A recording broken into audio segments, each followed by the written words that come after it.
Bonjour. Au nom du réseau des jeunes fonctionnaires fédéraux, j'aimerais vous souhaiter la bienvenue à notre série d'apprentissage virtuel. Plus spécifiquement, il s'agit du deuxième événement de la série Apprenez à connaître votre équipe, au cours de laquelle nous allons explorer les moyens de mobiliser les individus et de créer des équipes plus fortes et plus saines à l'aide d'une variété d'outils. Je m'appelle Olivier Langlois et je serai votre modérateur pour cette session. Je voudrais commencer par reconnaître que je suis ici sur le territoire traditionnel non cédé des peuples algonquins Anishinaabe et je voudrais vous encourager toutes et tous à reconnaître le territoire sur lequel vous vous trouvez également. Au fur et à mesure que nous progressons dans la session d'aujourd'hui, veuillez partager vos commentaires en utilisant le bouton questions et réponses Q&A dans la langue de votre choix. Aussi, vous pouvez voter pour les questions que vous voudriez voir posées en cliquant sur le bouton pouce en l'air Thumbs Up.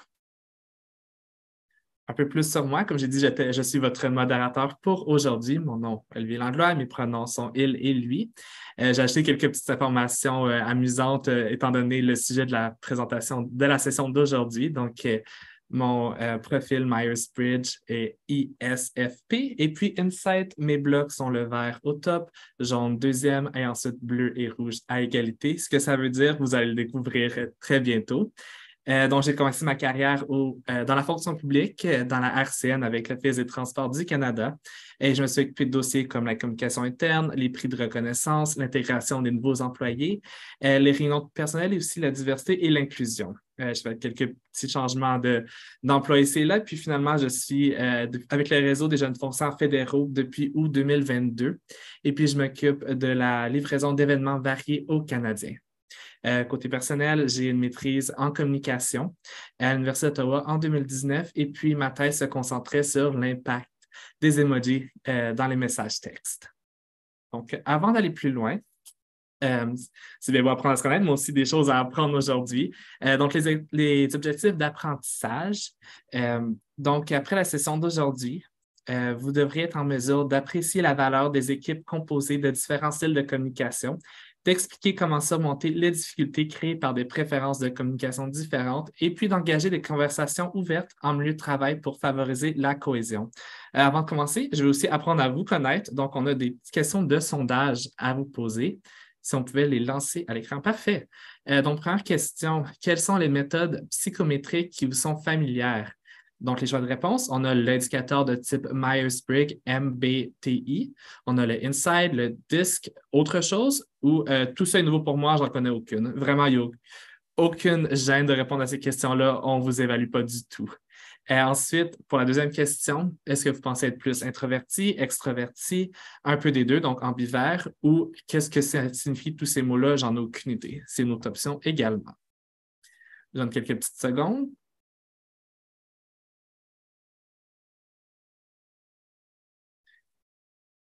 Parfait. Donc, on a les résultats. Presque la moitié des gens connaissent le type d'indicateur Myers-Briggs. C'est un titre très intéressant. Les autres qui ne connaissent pas, on va apprendre à connaître aujourd'hui définitivement. Puis également un bon nombre de personnes, donc 29 qui ne connaissent aucun de ces méthodes de psychométrie. Donc, vous êtes à la bonne place aujourd'hui. Et c'est pas mal divisé en fait entre introverti, extraverti, ambiverti. C'est pas mal égal partout. Donc, c'est excellent. On a une bonne diversité aujourd'hui. Et puis, on a également des personnes qui en connaissent longuement sur le sujet des psychométries. Ça me fait plaisir d'accueillir Robert, désolé, et puis Lynn qui vient en direct de la côte Est aujourd'hui. Donc, Robert, je te laisse te présenter. Merci Olivier. Je suis vraiment content d'être avec vous aujourd'hui puisque je parle de quelque chose qui me passionne et je sais qu'avec Lynn, on va entendre aussi beaucoup de passion. Donc moi, un peu mon parcours professionnel, j'ai déjà travaillé dans quelques différents ministères. Je suis maintenant avec Service public et approvisionnement Canada. Je suis gestionnaire des programmes de ressources humaines, donc je travaille toujours un peu, mais pas trop souvent avec des outils psychométriques. Je suis dans la région de l'Atlantique et je travaille du bureau à Halifax. Donc, avant ça, j'ai passé quelques années à l'École de la fonction publique du Canada et c'est là où j'ai vraiment appris comment comment travailler avec les outils psychométriques parce qu'on travaille avec beaucoup de ministères, beaucoup d'agences différentes au niveau du développement organisationnel. Et donc là, je travaille en équipe. Je suis vraiment content d'être là aujourd'hui, de parler des équipes et comment on travaille mieux en équipe. Donc, c'est un peu sur moi. Et puis, Lynn? Allô tout le monde, Lynn Landry. Moi aussi, je suis dans l'Atlantique. C'est 2 pour le prix d'un aujourd'hui. Donc, je suis située à Moncton, puis je travaille en fait à l'École de la fonction publique du Canada. Je fais partie d'une de nos lignes d'affaires, mais avant, j'étais conseillère au niveau régional. J'ai travaillé avec Robert, je suis super chanceuse. Puis, je connaissais les outils psychométriques avant parce qu'on les avait utilisés dans différents ministères où j'étais. J'ai trouvé que pour plusieurs personnes, des fois, il y avait des aha moments, comme on dit. Ça a fait wow, c'est moi ça. Puis il y a des gens qui me voient comme ça. Puis quand je suis venue à l'école, ben, j'ai pu participer à être en fait facilitatrice pour un des outils qu'on parle régulièrement, donc Insights et DISC. C'est 2 des outils. On va en jaser un petit peu plus tard. Puis je vois vraiment l'avantage pour mieux se connaître, pour mieux travailler aussi en équipe, puis voir comme ah, Robert, c'est ça ses préférences. Ça fait si je peux m'adapter, ben pourquoi pas le faire? C'est ça, ça donne. Fait que c'est exactement pour ça que je trouve ça d'être. Je suis vraiment contente d'être ici aujourd'hui. Je vais essayer de parler du bon français, mais ça se peut que mon chiac sort une fois de temps en temps. Ça fait Please love me anyway. Comme ça, c'est. Je fais des blagues, là, mais c'est tout pour moi pour le moment. Ne t'en fais pas, on va t'aimer quand même. J'ai une belle question de base pour commencer dans le sujet. De quoi parle-t-on quand on dit psychométrie ou en bon québécois, qu'est-ce que ça mange en hiver? C'est une super bonne question. Puis on dit ça en chiac aussi, qu'est-ce que ça mange en hiver. Fait que fais-toi-en pas. Les outils psychométriques, c'est des outils qu'on utilise vraiment pour mieux se connaître. C'est basé sur des questions, c'est basé sur des études. Donc, on vous pose un paquet de questions. Puis après ça, on vous dit, d'après vos réponses, voici vos préférences ou les choses que vous aimez mieux. Peut-être que vous êtes plus introverti ou extraverti. Peut-être que quand vous pensez à quelque chose, vous pensez vraiment accomplir la tâche ou les gens qui vont travailler avec vous sur la tâche, tout dépendant des outils que vous utilisez. Certains outils sont basés sur les études de Carl Jung. Donc, c'est basé sur des années d'études à regarder plein de choses. D'autres peuvent être basés aussi sur d'autres choses. Mais en gros, c'est un peu ça, les outils psychométrie. Robert, moi, les détails, là, c'est le bas de mes préférences. Puis Robert, c'est dans les hauts. On est un super match, là. Ben oui, 2 pour le prix d'un, effectivement. Oui, si on découpe le mot, là, psychométrie, c'est vraiment la psychologie. Donc, mais ce n'est pas la psychologie théorique, c'est la psychologie appliquée. Donc là, on parle aujourd'hui du travail. Donc, c'est vraiment des études psychologiques qu'on est capable d'appliquer au travail, puis aux façons dont on travaille ensemble pour mieux produire ce qu'on travaille dessus. La maîtrise, c'est vraiment l'indication qu'on est en train d'évaluer, de mesurer un peu nos différences. Et peut-être, si je peux dire, là, les concentrations de nos différentes préférences, que ce soit au niveau du travail d'équipe ou même au niveau de notre intelligence émotionnelle. Donc là, c'est vraiment ça. C'est une façon d'indiquer au monde que oui, vous êtes fort là-dessus, mais dans d'autres cas, peut-être qu'il y aura des lacunes selon le contexte ou selon le travail qui est devant vous. Oui, parfait. C'est drôle, j'y pensais plus tôt, puis je me disais, c'est un peu dans un sens comme un signe astrologique, mais par contre, on fait un test pour découvrir notre profil. Mais dans les 2 cas, on reçoit un profil, on reçoit des informations sur nous-mêmes. La plupart des choses, certaines personnes pourraient dire que sont vraiment correctes ou on se voit dans le profil, mais on n'a pas besoin de savoir à 100% non plus dans le profil. Puis, ça donne également des relations avec les autres, quel type on s'entend bien avec, quel type on s'entend moins. Donc, je vois un petit lien d'une façon peut-être un petit peu poussée, mais quand même comique. J'ai une deuxième question ici pour vous. Pourquoi ces outils sont-ils utilisés en milieu de travail? Puis est-ce que vous pouvez me donner des exemples de ministères qui utilisent ces outils? Super bonne question, Olivier. Puis j'aime ça que tu as dit que c'était un peu comme les signes astrologiques, parce que si tu prends mon mari, il est comme, ça veut rien dire. Puis je suis comme, ben, t'en prends puis t'en laisses. Puis c'est comme ça que tu t'améliores, disons, comme si c'est ce que tu veux faire, c'est sûr, parce que tu pourrais lire n'importe quel rapport si tu n'es pas intéressé à regarder les choses qu'il faut que tu travailles plus ou moins, ça ne va rien te donner à la fin de la journée. Puis en passant, mon mari est mon opposé complètement. C'est pour ça que pour lui, il est comme que c'est ça, ces affaires-là. Tandis que, puis c'est drôle, quand j'ai eu mon premier rapport, j'étais comme, je pense pas que c'est moi ça, j'aime pas beaucoup ça. Puis il était comme, oui, c'est toi, Lynn. Je suis comme, oh, ça, c'est étonnant. Mais c'est ça, ça nous a super beaucoup aidé. Ben, pour moi, il y a des petites choses comme je me connaissais assez bien après des années à parler à mon psychologue, ça aide ça aussi. Mais ça m'a aidé de voir, ah oui, c'est vrai, Lynn, ça, tu es vraiment bonne là-dedans. Puis ça, c'est peut-être les choses que faut que tu y penses un petit peu plus. Puis là, tu as demandé pour travailler en équipe, mais pour moi, bien se connaître, ça nous permet justement de mieux travailler en équipe. Si je sais c'est quoi mes préférences, puis je peux bien les communiquer, peut-être que quand je parle à Olivier, au lieu d'aller direct à parler de la tâche, il va me demander comment est ma fin de semaine. Ça va prendre 2 minutes et demie, puis après ça, je vais être beaucoup plus efficace à parler de travail après, par exemple. Tandis que si on parle quelqu'un comme avec mon mari, c'est pas qu'il veut pas te parler de sa fin de semaine, mais demande-lui qu'est-ce que tu veux parce qu'il y a d'autres choses à faire après ça. Fait que je pense que c'est un peu peut-être comme ça que ça peut aider dans les différentes équipes. Puis encore une fois, c'est des préférences. Ça ne veut pas dire que Lynn, parce qu'elle est extravertie, axée vers les personnes, par exemple, disons que j'utilise ces mots-là, que toujours je veux que tu me parles de ma fin de semaine puis que je ne suis pas capable d'aller direct à la tâche ou travailler dans des données, par exemple. Comme j'ai passé 1 an à travailler tout seul à faire de l'analyse, puis j'étais vraiment bonne, mais ouf, je me mourais à petit feu, je voulais parler à des gens. Tandis que d'autres mondes travaillaient à faire de l'analyse. C'est ça qu'ils veulent faire sans arrêt, puis c'est merveilleux. Moi, j'essaie de trouver dans les équipes les gens qui sont différents de moi, justement, pour qu'on puisse balancer comme ces choses-là, si c'est possible. Puis si on est pareil, on célèbre ça aussi de cette façon-là. Robert, je vais te laisser répondre, puis peut-être parler un peu des différents ministères qui l'utilisent, que tu connais. Oui, merci Lynn et merci pour la question, Olivier, parce que là, on pose la question de temps en temps, pourquoi est-ce qu'on se sert de ces outils au travail? Parce que là, quand même, on est tous des adultes, on se connaît assez bien. Moi, je suis comme chevronné, comme on dit. Mais là, moi, je crois fortement qu'on peut toujours apprendre quelque chose de supplémentaire, que ce soit à son propre égard ou même au niveau de son équipe. Et c'est pour ça que ces outils sont toujours utiles, parce qu'on peut prendre comme une pause ensemble, en équipe, pour évaluer nous-mêmes individuellement, mais on peut aussi évaluer la façon dont on travaille ensemble. Et c'est pour ça que ces outils sont vraiment riches au niveau de la rétroaction individuelle et en équipe. Et là, comme c'est pour ça que quelques différents ministères les utilisent assez fréquemment. Je pense, par exemple, au Centre de la paix.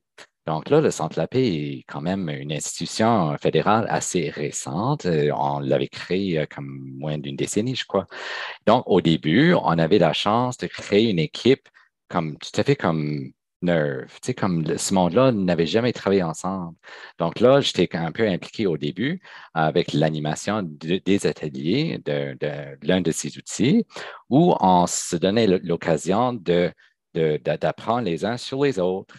Donc là, on avait la chance de créer des équipes qui auraient pu être vraiment des équipes performantes au niveau de l'administration de la paix, mais aussi au niveau des interactions ensemble. Donc, apprendre les préférences les uns des autres, apprendre les lacunes, les différents styles de communication, les styles de gestion, les styles au niveau de la façon d'être géré. Oh, yeah. Il y a beaucoup de valeur là-dedans et moi, je crois que si des institutions peuvent payer un peu d'argent, parce que c'est quand même pas gratuit, ces outils-là, mais si on a un petit budget qu'on peut mettre à côté pour les équipes, on peut mieux performer. Donc, la question, quelles institutions s'en servent? Je ne sais pas s'il y a un ministère ou une agence qui l'administre pour tous les employés, sauf peut-être Service Canada, parce que là, c'était quand même une tradition à Service Canada, parce que connaître son style de service, c'était quand même important quand on avait créé cette agence-là.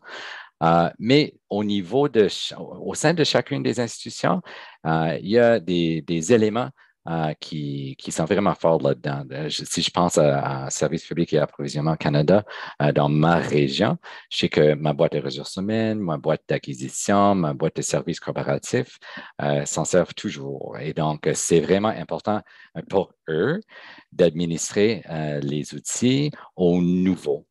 Donc là, on se joint à une équipe qui est déjà établie. Ce monde-là a un vocabulaire partagé. Moi, si j'ai mes briques de Insights, par exemple, je peux parler du fait que moi, j'ai une préférence pour mon énergie bleue. Là, qu'est-ce que ça veut dire? Si je suis un nouveau, là, il faut quand même attendre le prochain atelier. Et là, pouf, je découvre, c'est de ça qu'ils parlent. Ils parlent de leur préférence au niveau de la façon de travailler ensemble. Et maintenant que moi, j'ai appris le vocabulaire, c'est des raccourcis quand même. Je peux maintenant vraiment faire partie d'une équipe qui parle des préférences, des styles et des façons de travailler ensemble. Parfait, oui, c'est une très bonne réponse. Ce que je retiens, en fait, c'est ça, au premier niveau, c'est intéressant de savoir son profil pour savoir nos forces, nos lacunes, qu'est-ce qu'on peut améliorer. Puis également, ce que j'ai trouvé intéressant quand je l'ai fait moi-même, c'était avec une équipe de ressources humaines, puis j'ai remarqué qu'il y a des profils similaires qui se retrouvent dans des emplois spécifiques. Donc, en ressources humaines, il y avait beaucoup de bleu, beaucoup de vert également. On parle beaucoup de couleurs, mais je ne pense pas qu'on a pris le temps vraiment de les expliquer. Donc, je ne sais pas si rapidement, Robert, possiblement, si tu veux passer couleur par couleur en quelques mots. Donc, oui, bien sûr. Lynn, tu peux ajouter après. Mais tu sais, comme avec Myers-Briggs, il y avait 16 différents types de personnalités. Moi, j'ai une préférence pour l'outil Insight Discovery parce qu'on parle juste de 4 énergies, des couleurs, là. Et c'est comme ça que ça devient un outil plus quotidien, plus accessible au monde parce que si on parlait des 16 types différents de Myers-Briggs, ça devenait un peu plus compliqué. Mais j'apprécie beaucoup que tu avais partagé, Olivier, ton profil Myers-Briggs et ton profil Insights. Donc, pour les Insights, on parle vraiment de 2 continuums. Il y a le continuum introversion et extraversion. Et le deuxième continuum, c'est le continuum de préférence pour la pensée ou pour le sentiment. Donc, quand on prend ces 2 continuums puis on les combine, on arrive avec 4 différentes énergies. Donc, pour l'énergie bleue, c'est vraiment la préférence introversion et pensée. Pour le vert, c'est la préférence introversion et sentiment. Jaune, extraversion et sentiment. Et rouge, extraversion et pensée. Donc, c'est un peu ça, en somme, les différences en général. Et c'est intéressant, n'est-ce pas, Lynn, de travailler avec du monde qui a tous suivi sur une équipe ces ateliers-là. Et on peut parler de la façon dont on travaille ensemble. Parce que, comme Lynn avait dit, là, sa préférence la moins accessible et ma préférence la plus accessible. Donc, imaginez-vous, là, si on allait travailler ensemble, Lynn et moi, sur un projet, comment on va faire pour les détails, pour les moments introvertis, parce que là, c'est une combinaison introversion et pensée comme profonde des fois. Lynn, c'est son opposé. Donc, Lynn, comment est-ce qu'on avait travaillé ensemble, toi et moi? Ben, c'est super bien, Robert. Ben, là, tu me laisses parler. C'est comme ça qu'on Oui, travaille bien ensemble. Tu me laisses dire n'importe quoi qui me passe par la tête. Tu ne me juges pas trop parce que là, je vais dire n'importe quoi. Puis là, après, on va prendre un temps de pause. Puis là, toi, tu vas revenir avec le reste des idées. J'avais quelqu'un dans mon équipe qui a la même préférence que toi. Puis on travaillait tellement bien ensemble. Puis là, moi, je disais, on devrait faire ça. Puis là, elle disait, mais as-tu pensé à. Puis j'étais comme, oh non, attends une minute. On devrait faire ça. Puis elle était comme, mais as-tu pensé à. Puis j'étais comme, oh non, c'est ça, c'est extraordinaire. Fait que on se complétait vraiment bien, mais c'est de respecter que moi, je pense en parlant, puis que voilà. toi, tu as besoin de relaxer, puis penser, puis après parler. Fait que c'est de respecter ces 2 choses-là, puis de le faire à travers nos rencontres, disons, par équipe. J'ai souvent, comme là, je vais dire aux gens dans mes équipes, OK, si vous avez des idées, c'est le temps. Puis là, après, je m'assure de dire, si vous pensez à quelque chose plus tard, n'hésitez pas, là, c'est pas fini, c'est le début de la discussion. Fait, ça permet aux gens qui veulent penser tout de suite puis s'en débarrasser, mais on ne veut pas s'en débarrasser, on est juste excité de parler, là. De le dire, puis les gens qui veulent réfléchir, d'aller réfléchir, puis après ça, partager leurs idées. Fait que c'est toujours une belle façon de le voir. Je pense que les deux, vous avez commencé à en parler un petit peu, mais justement, une fois qu'on connaît son profil personnel, on connaît les différents profils, la prochaine étape, donc, comment est-ce qu'on peut utiliser ces profils-là puis connaître les autres profils des membres de notre équipe dans notre communication interpersonnelle puis pour résoudre des conflits et des problèmes? Je lance la question à Lynn, disons en premier. Yay! Mais nous autres, on est tellement chanceux comme à l'école. Quand je suis arrivée ici, on avait vraiment un mélange des 4 préférences. Comme on avait des gens qui avaient les préférences dans chaque couleur. Fait si c'était possible, puis encore une fois, c'est pas toujours possible d'avoir les projets qu'on aime, là. Faut qu'on fait des choses qu'on aime un petit peu moins, mais disons qu'on planifiait, je sais pas moi, un souper. On sortait souper. Ben, c'est sûr que la personne qui est plus extraverti, axé vers les personnes, donc les sentiments, ça peut être drôle. C'est probablement la meilleure personne pour s'en occuper. Mais si c'est juste cette personne-là, vous allez montrer des détails de toute façon. Fait que moi, je disais toujours, quand on sortait dîner ou souper, t'avais moi qui était hyper excitée quand on s'en allait, mais qui ne checkait pas si les autres s'en venaient avec moi parce que j'étais déjà partie, là. J'étais super contente. T'avais ma collègue qui était comme, ben c'est là qu'on va à cette heure-là, puis c'est comme ça que c'est, puis c'était parfait. T'avais mon autre collègue qui s'assurait que tout le monde nous suivait parce qu'on ne voulait pas rester personne à côté. Puis tu avais l'autre qui avait déjà vérifié s'il y avait un menu keto pour la personne qui était sur keto, où ce qu'on s'en allait. Fait que on avait vraiment chacun nos rôles, puis on appréciait chacun des rôles. Moi, j'ai déjà eu des courriels avec des grosses choses Excel avec plein de chiffres puis de couleurs. Puis j'étais comme, oh mon Dieu, j'ai mal au cœur. J'ai appelé ma collègue qui adorait les détails, puis elle était comme, oh mon Dieu, c'est Rainbow. Puis je suis comme, mais dis-moi juste qu'est-ce qu'il faut que je sache. S'il y a trop d'affaires, là, comme, dis-moi en 4 mots, là, qu'est-ce que ça veut dire. Puis elle est comme, mais regarde qu'est-ce qu'ils ont fait. Regarde comment ils ont fait ça. C'est right, bien pensé. Puis j'étais comme, ah oui, OK, dis-moi de niveau qu'est-ce qu'il faut que je sache là. Mais si je veux, je peux m'asseoir puis analyser ça. Mais quand c'était possible, j'allais voir ma collègue puis on en discutait ensemble. Ça fait que, encore une fois, c'est toujours qu'est-ce qui est possible, comme dans le moment, puis d'apprécier les autres parce qu'ils ne sont pas comme toi, justement. Comme c'est correct pour ma collègue qui aime réfléchir que je parle tout haut. C'était correct avec elle. Puis c'est correct qu'elle apprenait le temps de réfléchir. C'était correct avec moi. C'est comme ça qu'on travaillait mieux ensemble. J'ai-tu répondu à ta question? Parce qu'on dirait que je m'en étais sur une tangente, là, comme j'étais trop excitée, là. Mais c'est la beauté, je m'excuse Olivier, mais c'est la beauté des équipes, n'est-ce pas? Parce que si on travaille ensemble, là, on a des forces, puis on a peut-être des faiblesses. Et donc, il faut respecter les forces, mais il faut aussi respecter les faiblesses. Je ne dis pas qu'on travaille toujours avec les forces de de chaque membre de l'équipe, mais si on a une équipe qui est grande assez, on peut travailler avec les forces au lieu de toujours faire face aux lacunes et aux faiblesses du monde.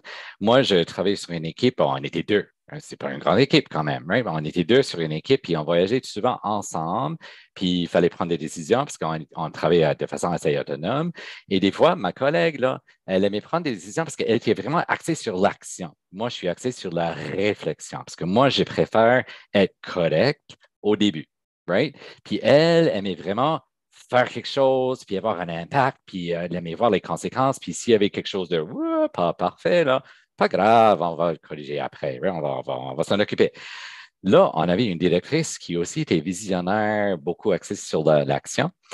Donc là, mais des fois, moi j'étais aussi le gestionnaire. Hein? Donc là, des fois, il fallait demander de la permission. Je suis bon fonctionnaire, right? Il faut l'approbation de ma directrice. Merci. Donc là, c'était dans le temps des BlackBerry, puis il y avait un écran assez petit. Ma collègue qui était axée sur l'accent, n'oublie pas, elle avait dit un jour, elle avait dit, hey, écoute, là, directrice, non, j'accepte pas les longues conversations puis les longues explications de pourquoi on peut faire ceci ou on ne peut pas faire cela. Puis moi, là, j'avais peur. J'étais comme, oh non, pas du tout. Là. Moi, je ne vais pas de l'avant là, sans avoir une belle explication qui me dit pourquoi on va aller de l'avant ou pourquoi on n'est pas permis. Donc là, un peu comme on avait un problème, là, parce qu'elle voulait vraiment quelque chose de short and sweet. Moi, je préfère une explication détaillée. Donc là, on avait décidé, tu sais, la tradition dans les courriels du fédéral, right? On explique, puis à la fin, on se rend à la décision finale. Oui, vous pouvez le faire, ou bien non, vous ne pouvez pas le faire. Donc là, on avait décidé juste solution assez simple. On avait décidé de renverser l'ordre des choses dans nos courriels de la directrice. Puis au début, elle donnait la réponse short and sweet. Oui, permission accordée. Et pour Robert, voici l'explication détaillée pourquoi. Et donc là c'était vraiment satisfaisant à ma collègue qui ne voulait pas scroller down sur son écran de BlackBerry. Moi, je prenais mon temps dans la voiture, puis j'appréciais beaucoup, et c'est vrai, j'appréciais beaucoup que on était correct, là, puis on n'allait pas faire quelque chose qu'il ne fallait pas faire. Mhm. C'est super intéressant ce que vous dites. Ah, Lynn, désolé, je pense. Non, j'allais dire, j'adore ça. C'est super extraordinaire. Puis c'est tellement vrai ce que tu dis, là. Puis c'était juste un petit ajustement, là. Puis en tant que Oh leader my aussi, God, yeah, c'était pas quelque chose de très, très compliqué, là. C'était assez simple comme solution.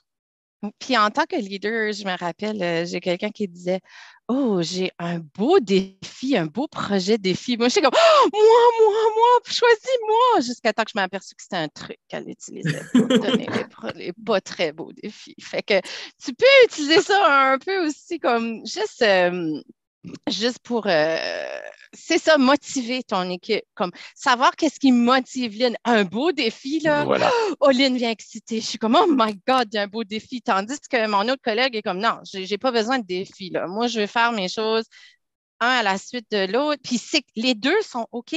C'est ça l'affaire. Il n'y en a pas un qui est mieux que l'autre. Des fois, la personne qui aime mieux pas de beau défi, elle va se retrouver avec un beau défi quand même. Puis moi, je vais me retrouver avec des choses qui est plus moins des beaux défis, puis c'est OK aussi. Il s'agit juste de voir, c'est ça, qu'est-ce qui, comment qu'on peut s'adapter un peu aux gens autour, si Et, possible. et justement, le pouvoir de ces outils psychométriques, c'est vraiment un pouvoir qu'on peut donner comme gros cadeau à notre gestionnaire. Right? Parce que si on est en train si on est confronté à une gestion d'équipe avec une équipe assez diversifiée au niveau de toutes ces choses-là, c'est vraiment un cadeau de savoir comment motiver les gens de façon différente, mais tout en gardant l'œil sur le projet qui la ramène ensemble.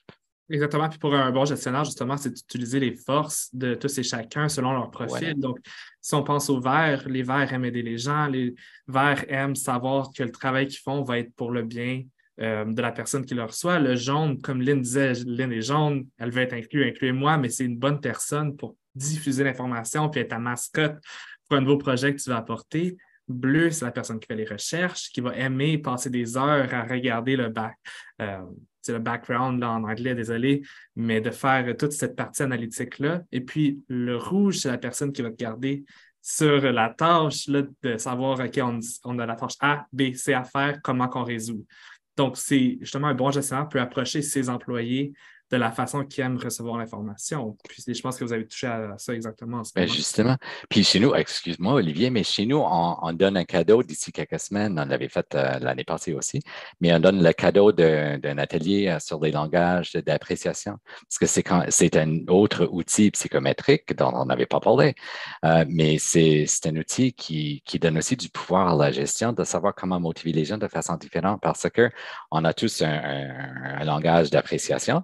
Et moi, j'aime me voir apprécier peut-être de façon publique, quand, tu sais, une réunion d'équipe, que ma directrice dise quelque chose de très gentil sur mon output.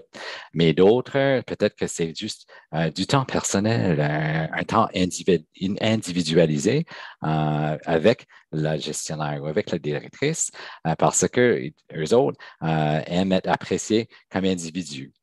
Donc, il y a de très bons outils pour la gestion et moi, là, c'est mon rêve de voir la gestion appliquer ces outils-là d'une façon assez à droite. Parfait, oui, non, exactement. Je pense que je suis complètement d'accord avec toi. Je vois le temps passer, donc si on veut garder un peu de temps pour les questions de l'audience, je vais juste faire un petit rappel d'ajouter vos questions dans le Q&A, dans la fonction Q&A de Zoom, et puis également de voter les questions des autres. En ce moment, je ne vois pas de questions, ce qui n'est pas grave parce que j'en ai une liste moi aussi que je peux vous poser. Je vais juste regarder rapidement s'il y a quoi que ce soit qui sort. Non, je ne vois rien, mais je vous encourage à envoyer vos questions. Ah, parfait. Première question déjà de Julie. Est-ce qu'il y a des outils gratuits qu'on peut utiliser? Puis on en a parlé à la session en anglais, justement. Certains de ces produits-là, évidemment, ont un coût associé. Est-ce qu'il y a des versions gratuites? Vas-y, Robert, parce que moi, là, il y a une ambulance qui passe. La réponse est oui. Il y a des outils gratuits. Donc, le meilleur ami dans ce cas-ci, c'est Google. Et on peut trouver des versions gratuites de n'importe quel outil psychométrique. Mais comme j'ai dit dans l'autre séance, il faut faire attention quand même, parce qu'il y a aussi des versions bootleg là, qui ne sont pas légitimes. Donc, il faut vraiment faire attention puis voir si c'est un produit avec une réputation, avec un site web qui a de l'allure. Mais oui, notre collègue nous avait fourni une liste et je crois que cette liste-là va être partagée comme juste en tant que liste de suggestions. On n'est pas, moi, j'hésite à recommander un produit sur d'autres, mais il y a beaucoup d'options, oui. Puis encore une fois, Olivier, je pense que ce qui est important, c'est que c'est un outil. C'est un outil pour mieux se connaître, c'est un outil pour mieux travailler avec les autres, mais ça reste un outil. Tu n'es pas ta préférence. Tu n'es pas, c'est pas parce que je suis extravertie que je suis bonne pour aller avec des gens 24 heures sur 24. Là. J'ai besoin de ma petite pause dans mon bain puis mon livre avec mon verre de vin. Avez-vous vu, je bois du vin? Non, c'est pas vrai. Non, mais sérieusement, c'est important de se rappeler que c'est un outil, que des fois, ça va peut-être aussi, ça dépend comment on se sent quand on répond aux questions aussi. Là. Si on est à un moment donné, qu'on est comme, je sais pas, dans une période un peu plus tumultueuse, je pense que c'est un bon mot, peut-être que tes résultats ne vont pas être nécessairement la même chose qu'un mois avant ou un mois après. Puis c'est OK, ça aussi. C'est un outil pour mieux se connaître, puis ça donne quelque chose de bien dans un temps précis. C'est certain que moi, je suis extravertie, axée sur les personnes, c'est ma préférence. Je ne pense pas que je vais devenir introvertie d'un jour à l'autre tout à coup, mais tranquillement, je m'aperçois que j'ai besoin de plus de temps tout seul. Mais je prends mon énergie à être avec les gens quand même. C'est juste pour mieux me connaître au fil du temps. Ben exactement, parce qu'en tant qu'être humain, on change aussi au fur et à mesure que notre situation actuelle change, que notre emploi change. Peut-être qu'il y a différentes choses qui nous dérangent dans notre travail actuel qui vont peut-être ressortir dans nos résultats, puis on change d'emploi. Il y a autre chose qui va nous déranger, autre chose qui va ressortir dans les résultats. Donc, c'est vraiment intéressant de le refaire périodiquement également. Est-ce que Robert avait quelque chose à acheter sur le sujet? Non, c'est parfait. Parfait. Donc, quelques autres questions. Je vais poser celle-là à Lynn en premier parce que ça me rappelle vraiment ton histoire avec ton mari. Qu'est-ce que tu dirais à quelqu'un qui dit je n'aime pas faire ce genre de test, je n'aime pas être catalogué? Lynn, aide-nous avec ça. J'ai cette discussion-là régulièrement avec mon mari. Il ne m'écoute pas vraiment, mais je l'aime pareil. Là. Mais je dirais, c'est votre choix. Comme, encore une fois, c'est un outil. Vous en prenez qu'est-ce que vous avez à apprendre. Moi, j'aime ça parce que ça me permet de confirmer des choses que je sais déjà de moi, puis de voir des choses que je n'ai peut-être pas pensées. Moi, j'aime m'améliorer à tous les jours. J'aime vouloir devenir une meilleure personne, puis que je crois qu'en me connaissant mieux, puis en étant ouvert à ce genre d'outils, que ça me permet de faire ça. C'est sûr qu'il faut faire attention de ne pas mettre des gens dans des boîtes parce qu'on est plus que notre préférence, on l'a déjà dit. Mais ça m'aide, par exemple, quand je parle à quelqu'un de mon équipe, de savoir que, OK, cet employé-là a une préférence pour les détails. Quand je parle à cet employé-là, disons, je fais son évaluation de rendement de l'année, ben, je veux avoir des vrais exemples avec des détails, mais je le fais pour même mon employé qui n'aime pas les détails. Ça m'aide à me préparer parce que je trouve que c'est important de donner des vrais, mais je vais être un petit peu plus préparée quand je vais partager ou disons que j'y partage quelque chose, je vais m'assurer que j'ai pensé à plusieurs questions. Ça se peut que en fait, je sais que je ne penserai pas à toutes les bonnes questions, là, mais au moins, je suis un peu plus préparée puis je m'en vais comme ça. Si je parle à quelqu'un que je sais que, OK, be brief, be gone, comme juste vas-y, dis-moi qu'est-ce que tu as à dire. Ben, je vais y aller direct au point. Je vais m'assurer de donner les choses importantes au lieu de beaucoup de flafla avant de parler des choses. Puis ça ne veut pas dire que je la catalogue, cette personne-là. Ça veut juste dire que je m'adapte un peu plus à cette personne-là, puis à ses préférences. Puis c'est pas parce que quelqu'un est axé sur la tâche que je ne vais jamais lui demander comment ça va, puis qu'est-ce qu'elle a fait pendant la fin de semaine. Là. Mais peut-être qu'au lieu de lui demander à toutes les fois que j'y parle, je vais juste lui demander une fois de temps en temps quand on aura plus le temps, puis qu'on est moins dans une urgence. Puis souvent, nos préférences sortent aussi quand on est dans des situations un peu urgentes ou stressantes, puis c'est là qu'on va. Quand c'est un peu plus calme, ben, c'est un peu plus facile d'aller dans les autres choses qui est moins naturel pour nous. Parce qu'on peut faire n'importe quoi. Ça va juste être un peu plus un peu moins naturel. J'ai fait des analyses un an de temps. J'étais freaking bonne, mais ouf, ça prenait toute mon énergie, là. Mais j'ai survécu, puis j'ai rencontré plein de monde, puis j'ai appris plein de choses à mon sujet dans ce temps-là aussi. Fait que je te dirais, comme je dis à mon mari, prends-en ou laisse-le. Puis j'ai dit aussi, être un leader, ça n'a rien à voir avec tes couleurs. Il s'appelle Michel. Je dis, toi, tu n'es pas un leader. Je t'aime beaucoup, mais tu ne l'es pas. Tu veux faire les choses parce que tu veux que ça va vite. Tu es un directeur. Puis c'est OK, parce que ça en prend des directeurs. Un leader va donner les outils aux gens pour grandir puis être capable de faire les tâches eux autres mêmes. C'est ça, être un leader. Puis on peut être un leader si on a une préférence pour le rouge, le bleu, le jaune ou whatever, n'importe quel profil. Il faut être ouvert puis je pense que c'est ça, d'être à l'affût de notre équipe, de comment ils sont, de leurs forces, des choses qu'ils doivent travailler. Puis ça, les outils psychométriques, c'est juste un outil pour mieux connaître les gens, qui va t'aider à pouvoir t'adapter pour les accompagner, pour qu'ils deviennent les meilleures versions d'eux-mêmes. Oh mon Dieu, c'était beaucoup de mots. C'est touchant. Robert, veux-tu compléter?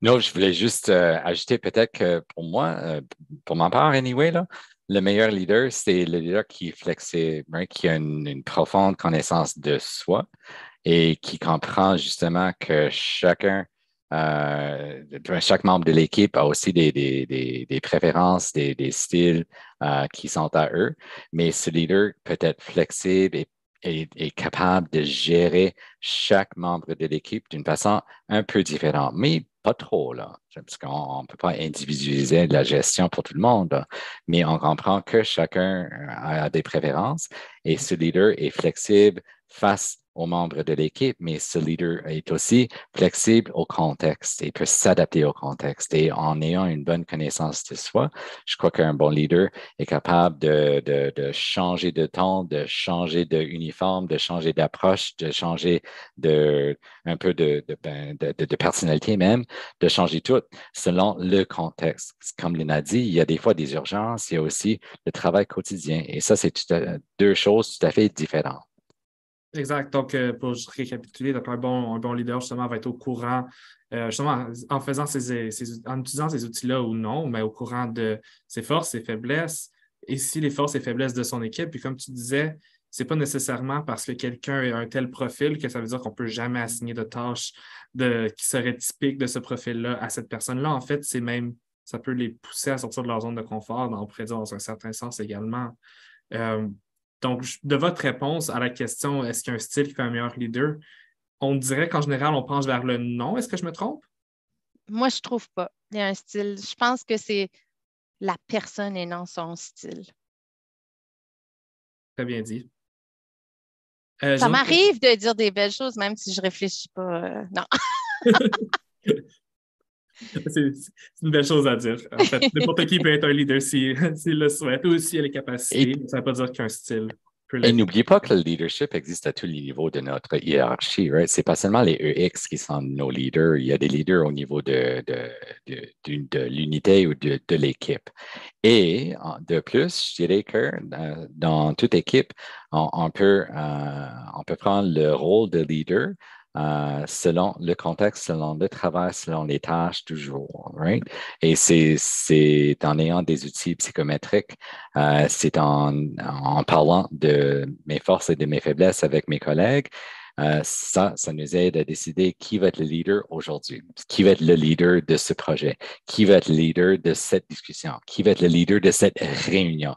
Et comme ça, un bon gestionnaire, puis une bonne directrice, un bon EX, ces personnes-là vont être capables de distribuer le leadership un peu partout dans l'équipe. Exactement. Très, très bien dit. Je vais faire un petit rappel à l'audience rapidement. Il nous reste un bon 5 minutes. Donc, si vous avez des questions, c'est votre chance à ne pas manquer. Ajoutez-les dans le Q&A. Ça me fait plaisir de les poser. J'en vois une ici. Je pense qu'on en a touché un peu plus tôt, mais je peux peut-être le rappeler. Donc, mon ministère ne fait pas ce genre de choses. Où puis-je me les procurer? Je peux commencer, puis Lynn, tu peux me suivre. Donc, au début, là, oui, il y a des versions un peu gratuites sur l'Internet, donc allez-y. Mais il y a aussi des compagnies privées, des conseillers, des conseillers au niveau de la carrière, des psychologues qui peuvent les faire, mais c'est assez dispendieux, là, les prix. Mais moi, je veux comme monter un peu un challenge sur cette question-là, là. Parce qu'on dit que son ministère ne fait pas ce genre de choses. Pourquoi? Et pourquoi pas? Donc là, c'est souvent dans la boîte de ressources humaines régionale ou dans la direction générale où on se trouve. Peut-être qu'on peut parler à ses collègues en ressources humaines, puis on peut poser la question, est-ce que c'est possible de chercher ces produits au sein de nos ministères? Est-ce qu'il y a quelqu'un de certifié? Lynn est certifié, moi je suis certifié. On offre à l'interne nos services si on nous demande de les offrir et s'il y a un budget pour payer pour les outils.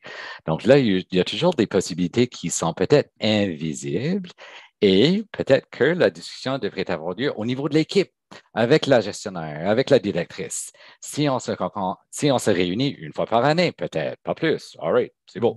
Mais si on se réunit pendant une journée, peut-être qu'on peut se donner un cadeau de 2 heures, de 2 heures et demie, peut-être d'une demi-journée, on ne sait jamais. Et on peut procurer justement l'un de ces produits, puis on peut travailler sur l'équipe. Parce que là, je trouve que souvent que nos réunions d'équipe, oh my God, le focus est trop souvent sur nos tâches, sur les façons de faire, sur les trucs administratifs, je ne sais pas quoi là. Peut-être que quelques heures sur notre équipe, sur nos façons de travailler, sur nos façons de communiquer, peut-être que ce sera un bel investissement. Oui, oui. Sur le team bonding, on dit en anglais. Justement. Énergie d'équipe, oui. Lynn, est-ce que tu veux compléter la réponse? C'est super bien. Robert répond toujours bien. Nous, en fait, on est chanceux l'année passée. OK, peut-être, il ne faut pas que je dise que c'est enregistré, mais il nous restait de l'argent en fin d'année, là. Puis là, c'est le temps, là. C'est une super bonne idée pour votre équipe. C'est en fin d'année, il y a de l'argent qu'il faut qu'on dépense parce que sinon, elle disparaît, là. C'est weird, le gouvernement du Canada. Nous autres, on mourrait si on dépenserait de l'argent parce que ça disparaîtrait. Mais en tout cas, tout ça pour dire que c'est peut-être un bon moment pour amener ça, justement, à la gestion puis expliquer les bénéfices de le faire, de mieux se connaître, de mieux travailler en équipe, puis d'avoir tout le même langage. Je pense que c'est ça qui est important. Comme là, si je dis, moi, ma préférence, c'est jaune, bien, les gens savent qu'est-ce que ça veut dire, ça, la préférence à Lynn est jaune. Mais ça ne veut pas dire que Lynn ne peut pas faire du bleu non plus, même si c'est en bas. C'est juste ça va y prendre plus d'énergie, encore une fois. Fait que je pense que c'est vraiment c'est ça. Comme s'il reste de l'argent, regardez-y, parlez-en, montrez l'avantage. Peut-être qu'ils peuvent en jaser avec les gens autour. Appelez le réseau des jeunes pour jaser, pour aller chercher, pour comment que tu le vends à ton gestionnaire, cette idée-là. Puis souvent, les gestionnaires sont on board, comme on dirait, mais on n'a pas de freaking argent. So, peut-être faire le test de 16 personnalités qui est gratuit, par exemple, puis avoir une discussion d'équipe. Il y a la charte d'équipe aussi qui pose des questions, puis le petit guide de moi qui existe, qui est un peu comme ça, mais pas là est excellent. Oui. Oui, ça fait poser des questions sur comment j'aime communiquer, puis ça nous fait réfléchir. C'est pas un outil, mais c'est quelque chose qui t'apporte à mieux te connaître puis à partager. Puis ça, c'est gratuit, c'est disponible, je pense, sur le site de l'école. J'espère que je ne dis pas de mentir. Anyway, il existe. Les chartes d'équipe, oui, on les a également dans nos, ressources. Le petit guide de moi aussi, avez-vous ça dans vos ressources? Oui, le réseau des jeunes, on a fait la promotion déjà. Ah, ils sont bons. Exactement. En fait, c'est drôle, beaucoup de sujets qu'on parle aujourd'hui, on parle d'appréciation. C'est un sujet qui s'en vient dans justement notre série Après la votre équipe qu'on fait en ce moment. Dans quelques semaines, on va parler d'appréciation au travail. On a parlé des chartes d'équipe la semaine passée. Donc, vraiment, c'est tout connecté, interrelié ensemble, ce qui est vraiment intéressant. Puis là, je vois le temps défiler. Donc, comme Lynn disait, si vous n'avez pas le budget ou pas l'argent, il y a justement il y a des outils en ligne gratuits que vous pouvez utiliser également qui font un excellent travail aussi, qui permettent d'obtenir le même résultat, d'apprendre à se connaître en tant qu'équipe. Donc, il faut faire l'effort, Olivier, par exemple. Exactement. Je devrais dire. Là, on peut donner n'importe quel outil qu'on paye pour ou qu'on ne paye pas. Si l'effort n'est pas là, puis la volonté d'être ouvert à ça, ça va mener, comme je l'ai fait faire à mon mari, ses préférences, puis il a juste fait comme OK, c'est beau, bye.